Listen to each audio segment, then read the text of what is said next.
السلام علیکم ورحمۃ اللہ وبرکاتہ۔ اگر صبح سویرے کوئی شخص اپنی دکان یا کاروبار یا بزنس کے لیے گھر سے نکلا ہو اور راستے میں اگر بلی نے راستہ کاٹ دیا ہو تو آدمی یہ سمجھتا ہے کہ آج کا میرا دن خراب نکلے گا، آج مجھے کوئی نقصان ہوگا، کوئی گھاٹا ہوگا یا مجھے کوئی خطرہ ہوگا۔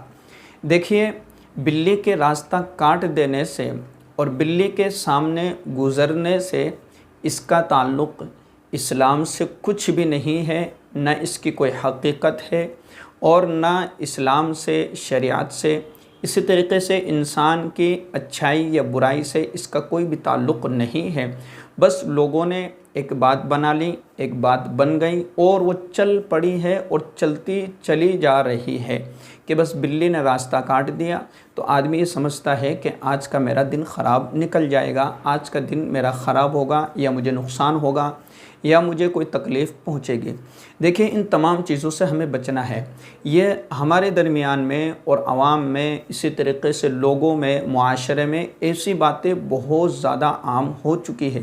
اسی طریقے سے کوا آ گیا تو اس سے آدمی بدفعلی مراد لیتا ہے، اسی طریقے سے بدشگونی مراد اس سے لیتا ہے۔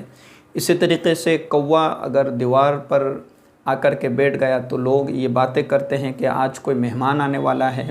اسی طریقے سے الو آ کر کے بیٹھ گیا تو اس کے متعلق بھی لوگ کئی باتیں بناتے ہیں۔ اسی طریقے سے اگر کوئی شخص خالی قینچی چلاتا ہے تو اس سے بھی کئی باتیں بنتی ہے کہ لڑائی ہوگی، یہ ہوگی۔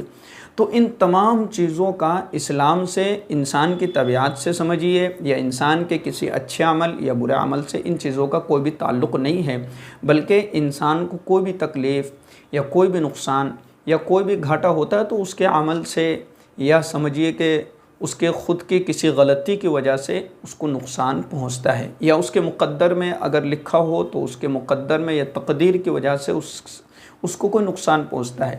لیکن یہ خیال کر لینا کہ بلی گزر گئی، بلی نے راستہ کاٹ دیا، اس لیے ہمیں یہ مصیبت پہنچی ہے، اس لیے ہمیں یہ تکلیف پہنچی۔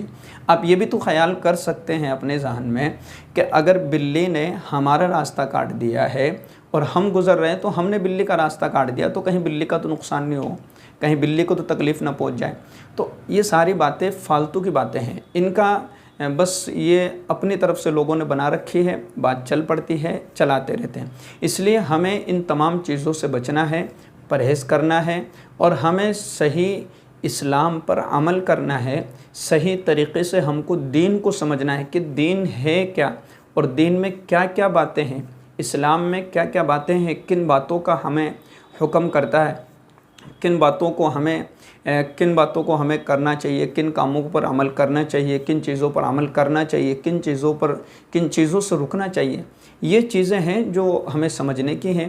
باقی ادھر ادھر کی چیزوں میں توجہ دینا یا ادھر ادھر کی باتیں کرنا جو بنی بنائی ہے، جن کا نہ کوئی ثبوت ہے، نہ کوئی دلیل ہے، نہ کوئی پختہ دلیل ہے، اور ایسی چیزوں پر لوگ اتنا یقین کرتے ہیں جیسے نکلتے سورج کی طرح لوگ یقین کرتے ہیں کہ ہاں آج بلی نے راستہ کاٹ دیا ہے تو ہمارا نقصان ہوگا۔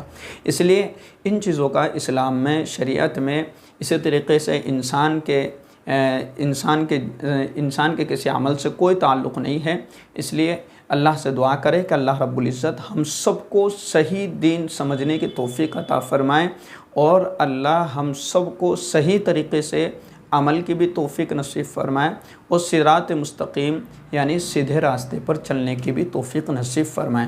السلام علیکم ورحمۃ اللہ وبرکاتہ۔